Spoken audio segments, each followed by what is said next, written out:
Here is another video for you in the Best of CET series by IMS. My name is Kumud Choudhary and today we'll be looking at a very interesting parajumble. The reason that it's interesting is that this is a parajumble without options. You'll be given a bunch of sentences that you have to arrange in a logical order. The benefit to doing these questions is that if you form the correct sequence, then you will be able to answer multiple questions in one go. These questions can be time consuming. So in case you feel that it is a bit challenging, please ensure that you move on to the next set of questions. Do not waste too much time on this one. Let's take a look at the parajumble. If you like our content and want to experience the IMS pedagogy, you can join the IMS Zero Fee Prep programs that will give you access to concept videos, sectionals, full-length tests and more for free. You may click on the I button or on the link in the description box below to access the same. Happy learning! As you can see, the instructions clearly tell you that you have to arrange these sentences to form a logical paragraph. Take some time, maybe even a minute, and try to arrange the sentences on your own. Did you manage to do it? Did you find that it was challenging? Well, this one would probably be a moderately difficult question. It's not really easy, nor is it impossible to solve. So how would we go about solving it? The technique that we follow involves reading each sentence one at a time and deciding whether it can be linked to another sentence, and in the process, trying to build as much of the sequence as possible. Let's start with that now. The first sentence here says, one of the bags my mother left me was. One of the bags. Which bags are we talking about?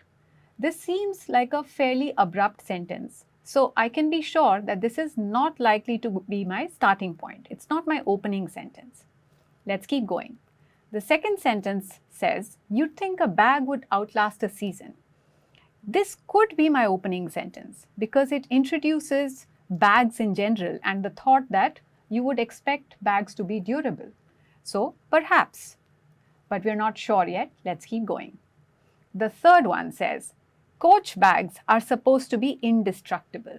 Now we're introducing a slightly different subtopic, it seems. In B, we had talked about bags in general, but in C, we're talking about coach bags. Again, it's possible that we are talking about coach bags throughout. So I don't really know whether this is my opening sentence or whether it is not. So we will keep it as a possibility and look at the next one. The next sentence says, the other bag was black and very heavy. When you look at the starting of the sentence, you should be able to forge a link between A and D. Why is there a link? Look at how A starts off. One of the bags my mother left me was. So A talks about one of the bags and D talks about the other bag in the same sequence. So this is something that we can be fairly certain about. We found our first link, sentences that go together. So A and D are a pair. Let's look at E. This does not seem to be directly connected to any of the sentences we've read so far. But in general, it seems to be providing some description of wear and tear on bags. It's going into a lot of detail, but we're not really sure where it fits. Let's read F. Even the best handbags don't wear well. When we start a sentence with even, what we should understand is that it is an extension of an idea. It's going to be a follow-up thought to something that we have already said earlier. But have we talked about handbags anywhere? Not yet. So let's keep this aside and take a look at the others. The next one says, but these things get a lot of wear and tear. When we start a sentence with but, we know that it is going to contradict a thought stated earlier. But these things get a lot of wear and tear. Could we connect it to any of the statements we have read so far? Maybe. Look at B very carefully. You'd think a bag would outlast a season. You would expect bags to last beyond one season.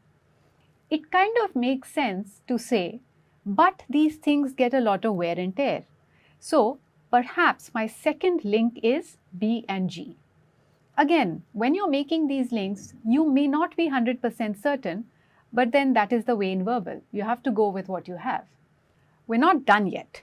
Let's look at the last sentence. For example, coach bags, 2 of which I inherited from my mother. So now we know that this is the sentence where the author introduces coach bags for the first time. Now I know that my parajumble is going to start off talking about bags in general and then introduce the subtopic of coach bags. When I say for example, this is obviously going to be a more specific point. We start off with more general points and then narrow it down gradually in most cases. So what can I link this point to? If you read carefully, you'll be able to see that H can be followed by C because both of them talk about coach bags.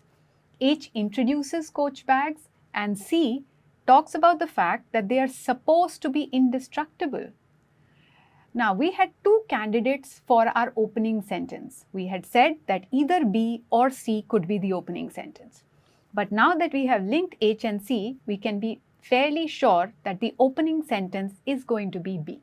Now, I know that this is not the entire sequence, but it is going to be a bit difficult to form the entire sequence at one go. Let's go forward with whatever we have so far and take a look at all the sentences one more time. What do we have so far? Well, we know that our opening sentence is definitely B. We've already identified at least 3 links. The only 2 statements that we are uncertain about are E and F.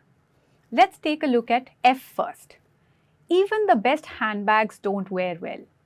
We haven't really talked about handbags anywhere before this, and we're talking about the best handbags. Perhaps this could be a reference or a segue to coach bags. So, I could probably join F, H and C. What is the logic? We start off saying that you would expect bags to be durable, but they undergo a lot of wear and tear. Even the best ones don't last very long. And then we talk about a specific type of handbag, for example, the coach bag. So this seems to be a fairly logical sequence. We still have one more statement to place. What do we do with E? Well, if we read E, it gives us a description of wear and tear. So it would make sense for us to put it after statement G. But these things get a lot of wear and tear, and then E gives us a further description of it. By the end of this entire process, we finally have our sequence. Once you have it, the rest of the job is as easy as pie. If you look at the questions, all you really need to do now is to mark your answers. Which of the following is the first sentence? Well, we have our answer. It is going to be B. Let's take a look at the next one. Which of the following is the last sentence in the correct sequence? If you look at the sequence and you have it correct, then we would know that our answer is D. Let's take a look at the next one. Which of the following is the third sentence in the correct sequence? Again, we have our sequence. Our third sentence here is meant to be E. But is that an option? No, it is not. So our answer is going to be none of these. The next question here, which sentence would fit best between F and C? Between F and C, clearly I can see statement H. So my answer here is going to be D. The next question is, which sentence would best fit between F and C? I can clearly see that between F and C is the statement H. So I'm going to mark option 4. As you can see, once your sequence is in place, there is nothing more that you really need to do. Which sentence should precede sentence G in the correct sequence? Well, as you can see, this is nothing else but asking us what is the first sentence in the correct sequence. So the answer here should be B. What you should notice is that even if you do not form the entire sequence correctly, you might still be able to get at least a few marks by just sequencing the first 3 or maybe even the last 3. And that is what you really need to go for, to get as many marks in as little time as possible. So make the most of it. All the best.